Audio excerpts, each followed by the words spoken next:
Hi, goalies, goalie parents, and goalie coaches. Welcome to the Goalie Podcast. My name is Brian DeCourt. I'm joined here with my sidekick, John Corrado. If you don't know John, John is a former goalie coach at Northeastern University, at Merrimack College, and a brief stint with the girls at Boston College. And myself, my name is Brian DeCourt. I'm the Director of Goaltending Scouting and Development for the Detroit Red Wings, former Maple Leafs scout, former Director of Goaltending for the Arizona Coyotes, and former goalie coach of the Boston Bruins. Pete, that's a lot of formers. That's quite the resume, though, Brian. That is. It sounds good. Yeah, That's it sounds good. And we're thrilled to be joined by our special guest, Pete Fry, the mindset guy who we were fortunate enough to have at our GCG Prospects event this year. So, Pete, you had never been to GCG, so you had no idea what to expect. So, therefore, what were you thinking walking in? I was impressed. It was very, very, I would say, probably the most organized camp I've been at. I would say, there was, a great camp there. You guys were very organized. You had great content there. Great group of students as well too. Really, really good group of students, and it's a fantastic setup. The way you got the hotel, right by the arena, and everything's it's perfect. People just come in there and stuff, and it could have been better. Hey, Awesome. Pete, thanks for saying that, because the amount of work that goes into preparing for that camp, that the people we have in our office doing all the work for it, and the people that set the rink up, everything, there's so much work that goes into it, and it looks so smooth when it's going on, but it's weeks of preparation, some actually months of preparation that goes into it. But when that event starts going, it runs so smooth, and it's just an incredible event. And hey, I gotta give my hats off to you. You were coming in with no sleep that time. Oh my God, what a journey you had to get there. I know. We actually flew there, right? We were gonna drive, and then you said no, it's crazy if you drive. So we flew there, but the flights were all delayed and stuff. And it was it's okay. Just gotta turn it on, right? When it's time to do this stuff. Tell me about, okay, so you walk in. You probably spoke to about 150 goalies and about 50 parents. When you go in with all your experience and years of doing this, what are you trying to accomplish in that half hour to an hour that you get with these either kids or parents? What's your goal? What can you give them in a Pete Fry presentation? My goal is to give them as much value as possible in the time that I have to speak with them. And so when I say that, what comes to mind is the first thing I think of is to help them, number one, understand, which they may already, the importance of the mental side of the game. Because I think it's important that they know and they understand that. So that's my first goal.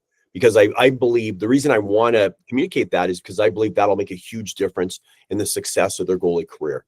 And then after that, my next key thing is confidence, because I believe that the mental part is an important part of our success, and a big part of the mental part is confidence. And so there's some exercises, some drills that I can do, almost like, say, if you go on the ice with your goaltenders and you're helping them with their RVH or their glove saves or blocker saves, I got some similar drills that I do off the ice for confidence, and treat that like a skill. So that's my next key thing, is to ensure that every goaltender there walks out with a deliverable, so that they now have a strategy and a system, and they've practiced it so that they can be confident when it comes time for a situation where, as a goaltender, anything can happen, and things can happen that can almost take our confidence away sometimes, or start to take it away. And so if we have a strategy to bounce back, to get that confidence, then we're going to be able to handle the situation a lot better and remain confident.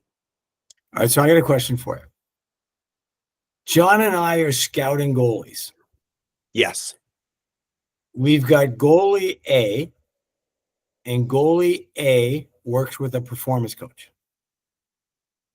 And then we have goalie B, and goalie B does not work with a goalie performance coach. Is there still the perception that goalie B is stronger mentally because he or she doesn't work with someone?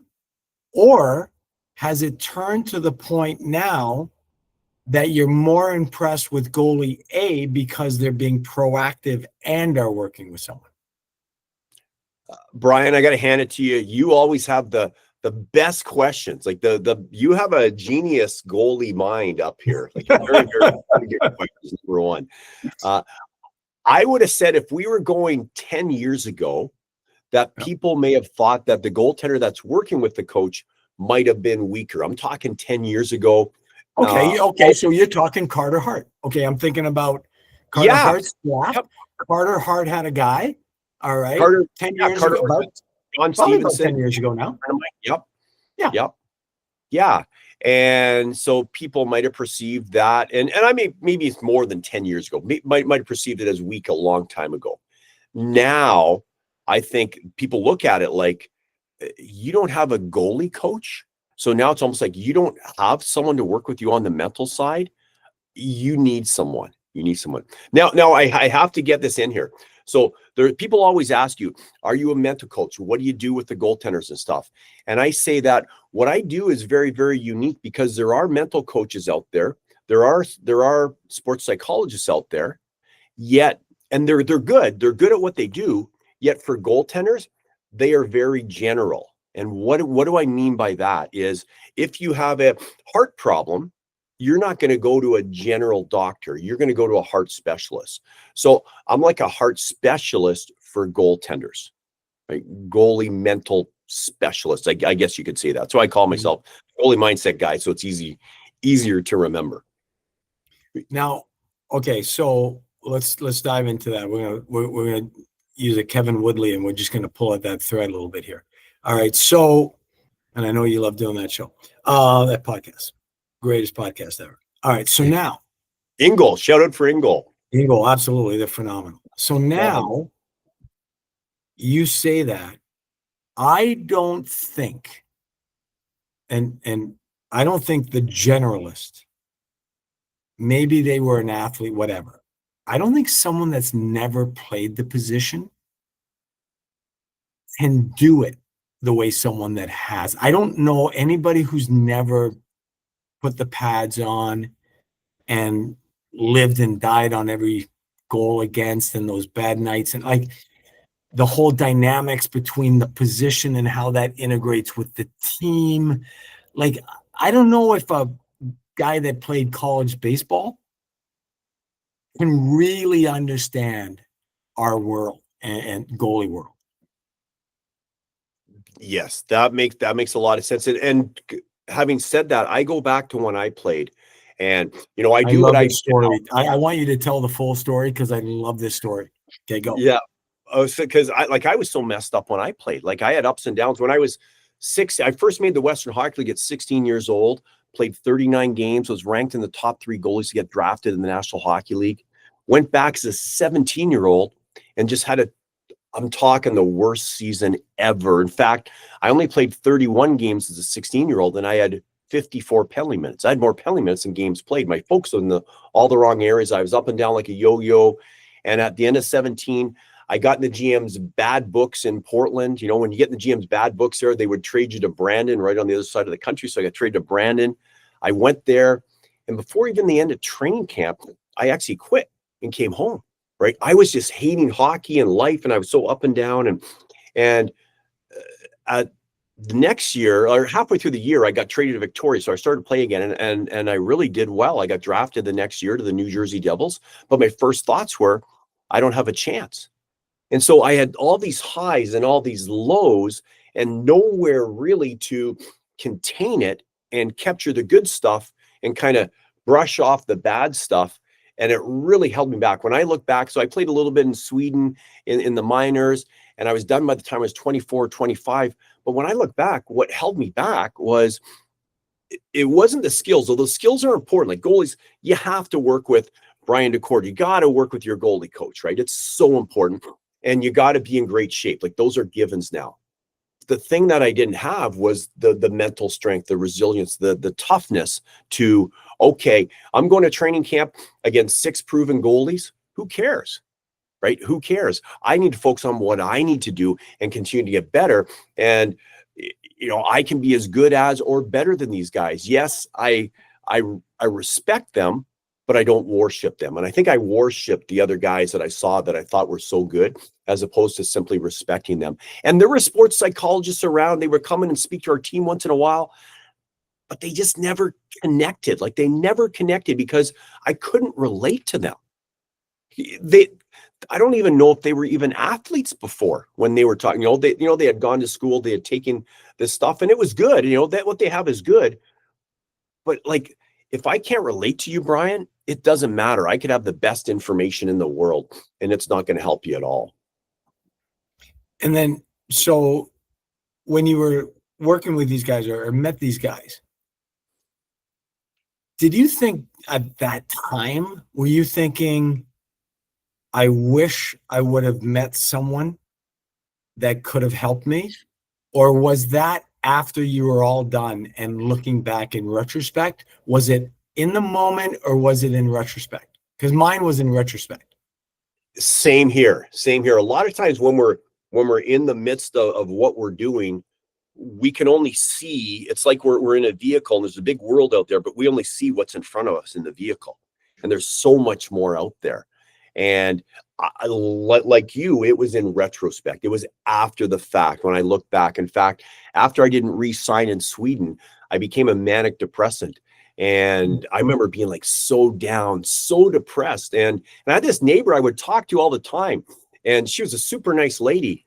And I think she got sick of talking to someone who was depressed all the time. So she said, hey, you should try this program, this personal development program, and do this. And so I did. And I started to listen to it. And I'm like, wow, there's some good stuff in here. Right. And so I just started to dive into the power of the mind. And Can I ask what program before you move on? Do you remember what program that was? Yeah, it was a Tony Robbins program back in the day. So, okay. On cassette, because I did the cassette Tony Robbins, but it's literally changed my life. But they're no longer around. Yeah. There's no way that I would ever have done and done all the things that I've done if I didn't go spend that $100 or whatever, $99.99 back then. Yeah. And I did that cassette, and literally the best advice ever in that cassette. And even to the point, whereas part of it was describe your future spouse. And if you would see what I wrote down before I ever met my wife, it's shocking. I literally wrote out languages, what she did, what hair, how tall, like literally I wrote out it's amazing when you actually buy into that stuff, what the impact it can have on your life. So that's interesting to me. Yeah, that was huge. And then something clicked, right? Something clicked for me when I saw that. So I started to study other stuff, and every personal development program that is out there, I think on the planet, I got my hands on or went to seminars. That since then I've probably done like over 500 fire walks and glass walking and stuff where you bend rebar with your neck and things like that. And just overcoming fears and it's not about doing the exercise. It's about what it means, right? If you're going to break a board, it's not about breaking that board with your bare hands. It's about what does that represent in your life? Like, what other fears do you maybe have that you can overcome, that you are holding yourself back because of your thinking, whereas you can break through that. And that's really what they say, the board breaking, which I do at some of my seminars and stuff. I might have to do it at your camp next year for some of your guys, right? That would be awesome. Yeah, I've had some guys just blown away, right? Like they look like, I've had younger goalies do that, and they can't understand how they can do that. But it's powerful what you can do when you have a goal, but you see beyond it, because we are built as we're built as survivors. We're built to survive. And so if we don't have clear goals, if we don't have clear objectives, we'll be like a dog. We'll just eat, we'll sleep, we'll go to sleep and stuff. So we have to have that. And there's so many things that I believe that are not taught in the school system that, we can, you guys can, I can, we can all teach these guys things that are it's going to help them be better goaltenders. Yet more importantly, I always say, you need to target playing in the National Hockey League. And whereas people say, no, the chances are like 1 in a million. I go, it's not about playing in the National Hockey League. It's about, if you condition yourself to think big, you're going to get so much more done, not just with your goalie career, but after in life as well. And so I really think we got to train ourselves to think big, because I was a small thinker for way too long. I've always used the expression, dream big, just don't expect big. And I tell the kids, we have meetings. So this is my office here behind me. And as you can see, all the pictures on the wall. Nice. Like I tell the parents, I say, look, don't look at me and think that I'm going to be realistic. I got a full wall of kids that play in the National Hockey League. I got 20 plus jerseys hanging in that hallway over there, guys that played in the National Hockey League.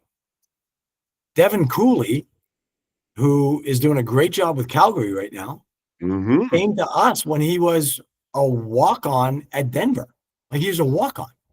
Dak, it was before that. He was teammates with Joey and Junior. Yeah, and Junior. Yeah, so he Junior, then he walks on to Denver. This guy's in the National Hockey. Can you imagine if I said to Devin Cooley, hey, Dev, like, dude, you're a walk-on. Like, just get your education, be happy with that, and that's about it. Like, honestly. But so, I bet 8 out of 10 people would tell him that. 8 or 9 out of 10 people would probably tell him that. Like you don't know. Yeah. You don't know. And I agree with you, striving. Now, okay, so we're going to picture John over here. So we're looking at John. Yep. Good looking guy. Okay. And so we're talking about teaching here. Okay. And I'm going to ask you, I'm going to say, hey, Pete, John's a 15-year-old goalie, and he's struggling with his confidence. It's up, down. Some days he feels great. Some days he doesn't. What would be a go-to? You've got one thing that you could teach John about confidence. What could you tell John about confidence that might make him a better goalie? I mean, it's hard to John. Like, John's, he's just okay as a goalie. But, hey, if you had one thing that you could teach John about confidence, what do you think you could teach John?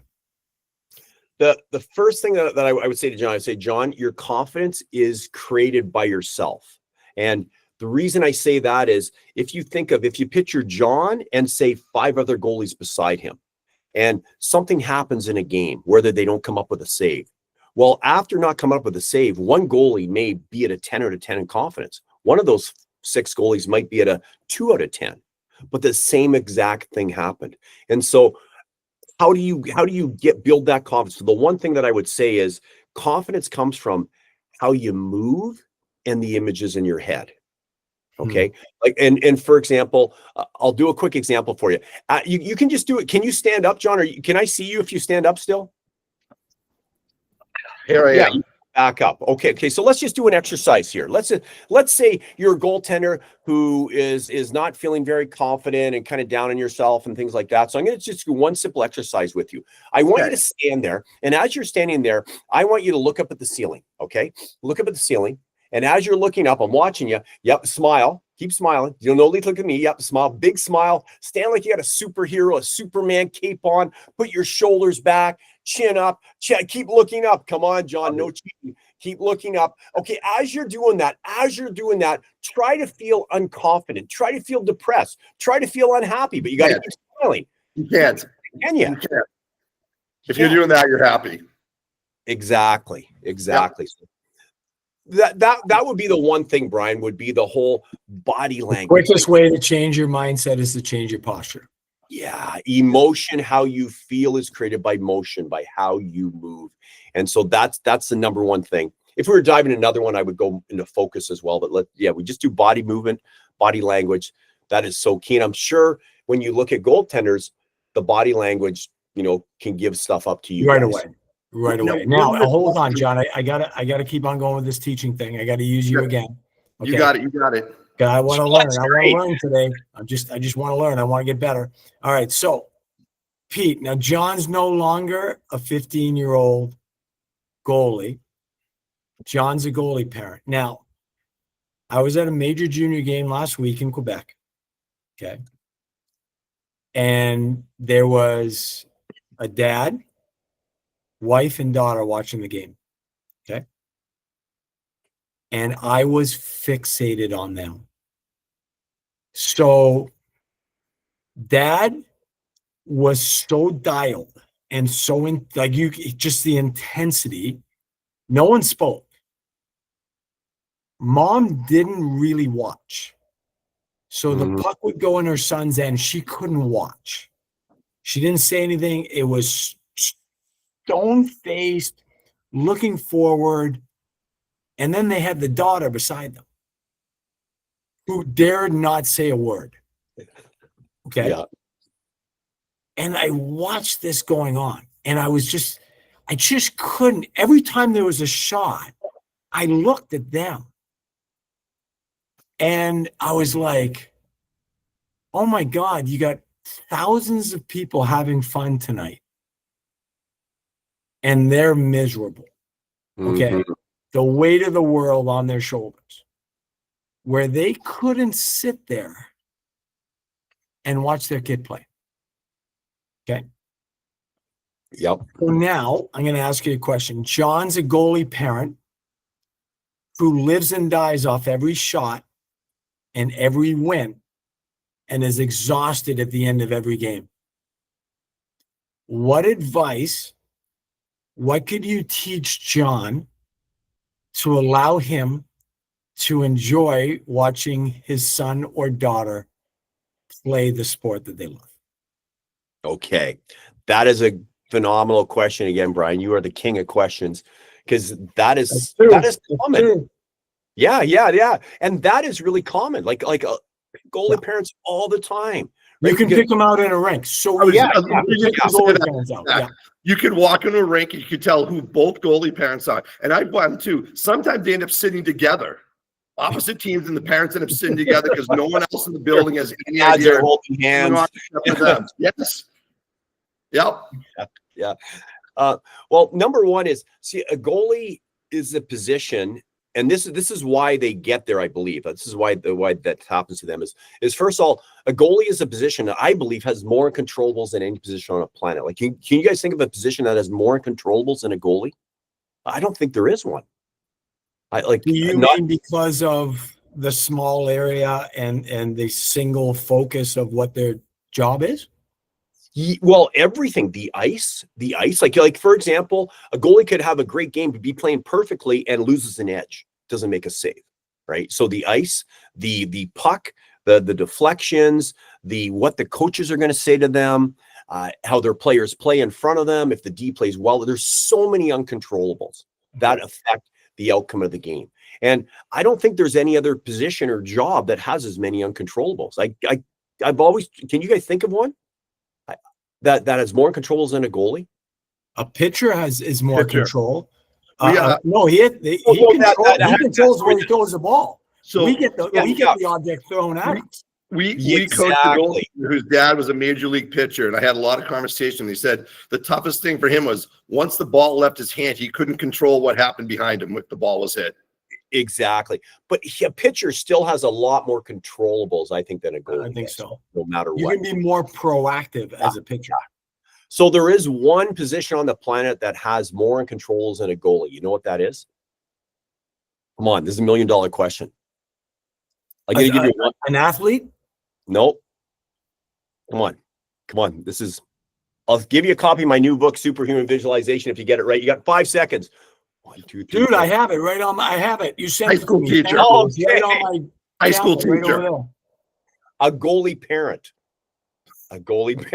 There you go. They can't do anything. Yeah, that's the whole reason why they are like that. In fact, when I was playing, I remember when I was playing the Western Hockey League, they had to what do you call that? The 911 inside the building, the ambulance, or they had to take my dad outside of the building because his heart would start beating so fast, right? It's just boom, boom, boom, boom, boom. He would go into that and probably said a lot about how I played, I would say. So as a goalie parent, there's so many uncontrollables. So what I would say is, number one is we got to face the fear. We got to face the fear first, because their fear is their son or daughter is not going to do well. That's their fear, and that's why they're so scared, right? And so, what does fear stands for? FEAR. What does it stand for? Face everything and oh, what was the last part of it? Face everything and rise. Almost, yeah. False evidence appearing real, right? Because they get that false evidence in their head, right? Some parents won't even go to the game. So that's called F everything and run. They won't even go to the game, right? But false evidence appearing. And so to me, what you need to do, and I do the similar thing with the goaltenders, is as a parent, put your, when there's a 3-on-1 or a breakaway on your goaltender, love it. Like just take a look at it, face that fear. Because think of it, if your goalie gets that 3-on-1, he's going to be the star of the game, or he's going to get better. And if we can look at that from a logical perspective, but then there's also the subconscious. So how do you deal with the subconscious? Because, those fears still can come up there. Focus on the breath. Focus on your breath, right? So number one is when your team has the puck in your end, this is what I say to goalies, but same thing for parents, crave the turnovers. Want your team to turn the puck over, right? Right. So you reverse it, and then you face your fear, and it's a lot easier to deal with, right? So if you is that a little stoicism in there?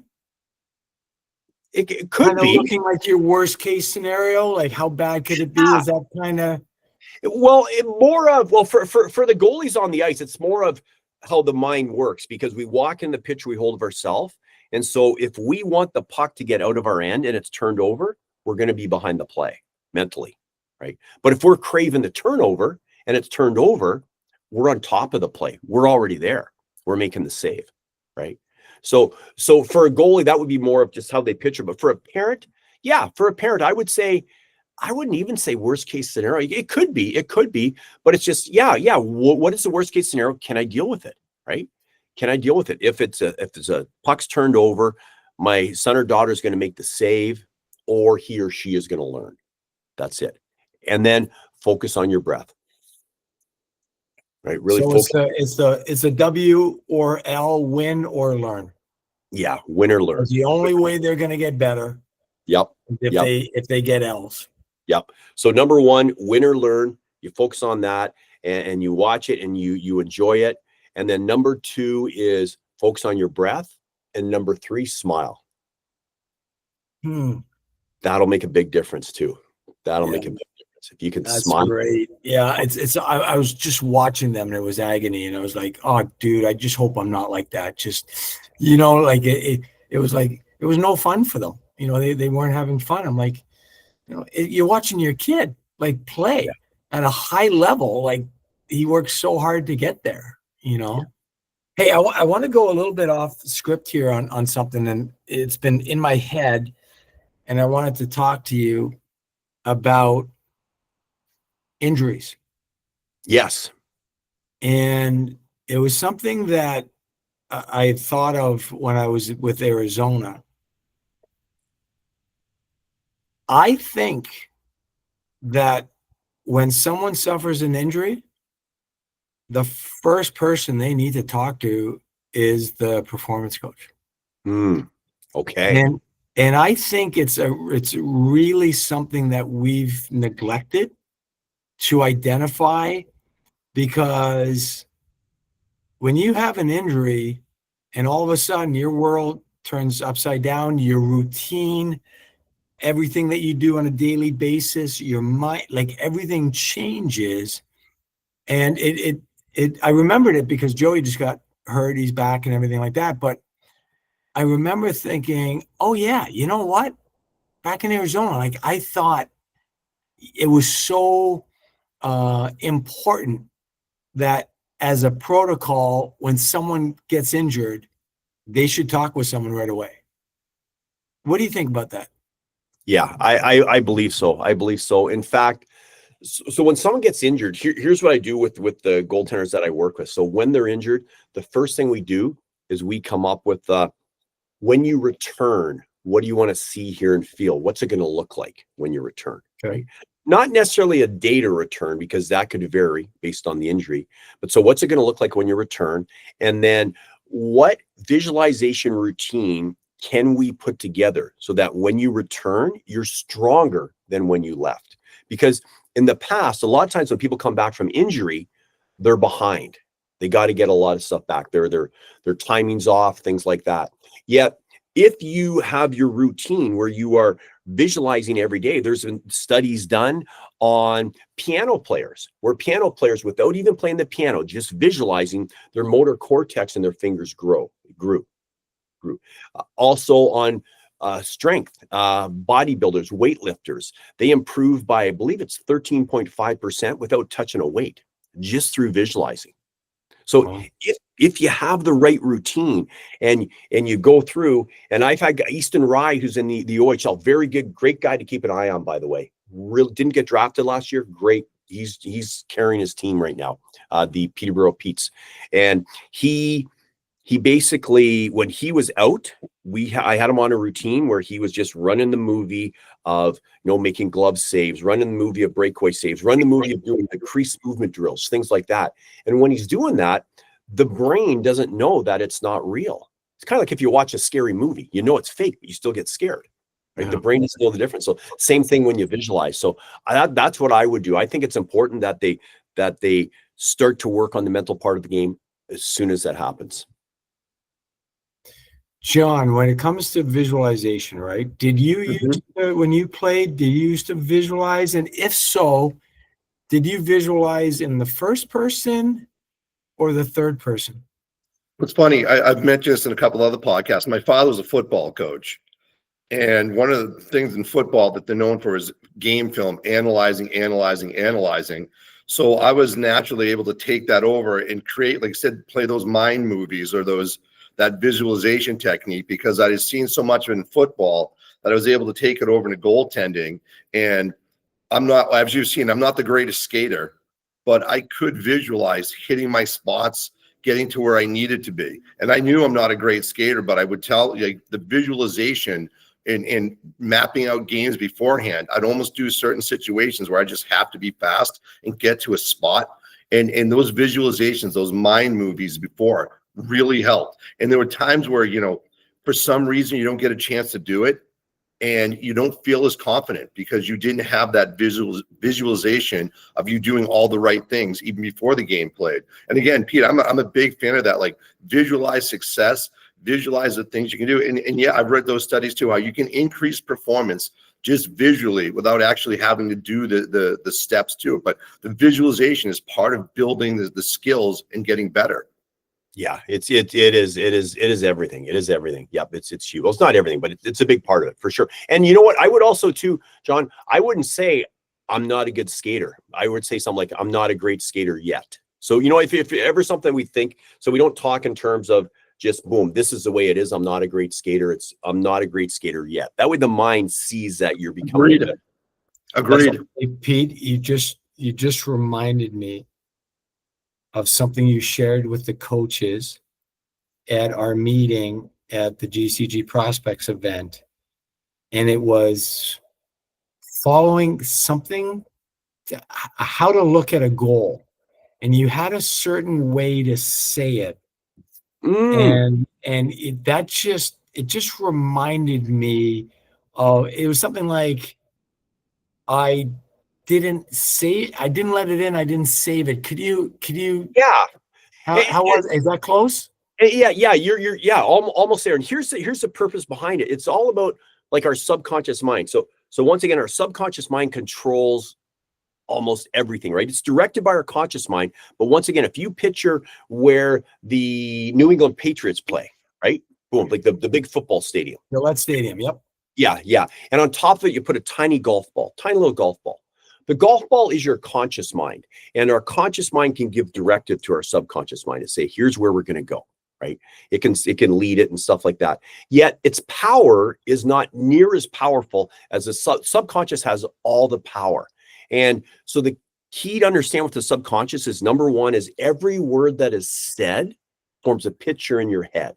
And I say that in a way that it rhymes, so it's easy to remember. So if I say car, you do not think of CAR, you picture a car. a certain card, or an apple, or a goalie. You picture. So every word that's said forms a picture in our head, and we walk into the picture we hold of ourselves.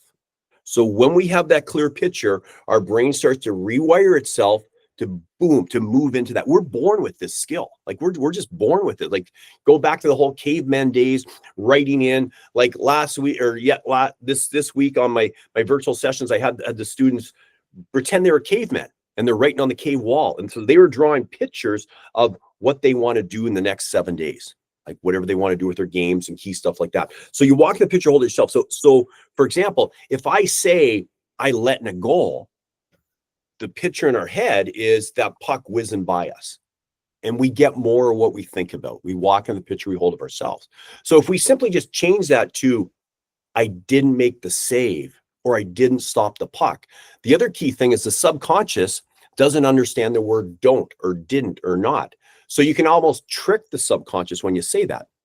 And plus, I think from a conscious level too, when you say I didn't make the save, I didn't stop the puck, you're also taking responsibility for it, right? Which I think is important, right? Not to blame ourselves, but just to take responsibility, right? It was a 3-on-0, someone bumped me before they shot. How do I stop the puck next time, right? What can I adjust? What can I tweak? So yeah, I didn't stop the puck, or I didn't make the save, as opposed to they scored on me, I got lit up, all the stuff that goalies will say, and it creates those negative images in their head. I've got something similar that I've started to do this season, and I don't know why, but it makes me feel better. I go on my reminders on my phone. Yeah. Before Joey's game, and I write down the score. Okay. And, I could write down 3-1 or 4-2. Kraken 4, Blues 2. And the minute I write that down, I feel better. It takes a little bit, a bit of the angst of a goalie parent going into a game, because I see that. And then I've shared this on a podcast just not too long ago with John, when I was saying, so John has so much fun on the ice, and the kids just absolutely love him, and he brings so much energy. So when a goalie makes a glove save on the ice, John goes nuts. He yells out, great. like he's in a rink. He yells out, "Glover!" as loud as he can, and everybody claps and knocks their stick, and it's so much fun, right? So what I'll do is, when I'm watching Joey, when there's a shot on net, I'll say to myself, "Glover," as if he's about to make the save, as opposed to, "Oh no, don't go in." I say to myself, "Glover." And I've shared that with some other parents. Now we got a bunch of parents saying Glover. It's awesome. Awesome. But I think that goes along the same lines, right, Pete? Yeah, it does. It does. And that's a great thing to do as a goalie parent too. Because boom, you're accentuating the positive there. Awesome. Hey, Pete, one thing about that is you don't get to celebrate enough. Like as a goaltender, you don't get to celebrate enough. So just saying that to yourself is it's a celebration. It's a positive reinforcement. Like, yes, I get to be happy out on the ice too. Right. And everything's connected. Everything's connected in the universe. Yeah. And for us, because we know John and the big smile on his face and how he yells it, and it's just funny. So you feel good, right? It just makes you feel good. But Pete, we're out of time here. That was so much fun. I thought we just got started. So fast, and I learned so much. I told Pete a half hour. We've been like 45 minutes. So Pete, how do people find out about you? Obviously, they can get your books online. How do parents get your books, and how do they learn more about you? Probably easiest on Instagram, goalie mindset, goalie_mindset, goalie mindset. Website is simply petefry.net. Think of net, like goalie net, petefry.net. But yeah, goalie mindset on Instagram is probably the easiest. Yeah, that's genius. And also come to your camp. .net. Yeah, come to your camp in the summer too, because I'm gonna be there and deliver some great value for your goaltenders. Awesome. That's great. Well, if you're new to the podcast and Stop It Goaltending U, Stop It Goaltending U is the most comprehensive app for goalies, goalie parents, and goalie coaches. We have tremendous content. There's 7 new videos a week, from 5 primers to a quick video to a full video and our drill of the week. And this is where you can listen to our podcast. And if you're new to Stop It Goaltending U, you can find us at the Google Play Store and the Apple Store. Pete, once again, thank you. It was awesome. And I look forward to reading your new book. Thanks, Brian. Thanks, John. You guys are phenomenal. The goalie community is lucky to have you guys. I'm honored to be on. Thank you so much. It was a pleasure to have you. I was looking forward to having you on since last summer when I first met you. And it was just a pleasure having you on and learning so much from you. Awesome. Thanks, and we'll do something special for your goalies this summer. We'll do something special for them. Awesome. Great. Okay.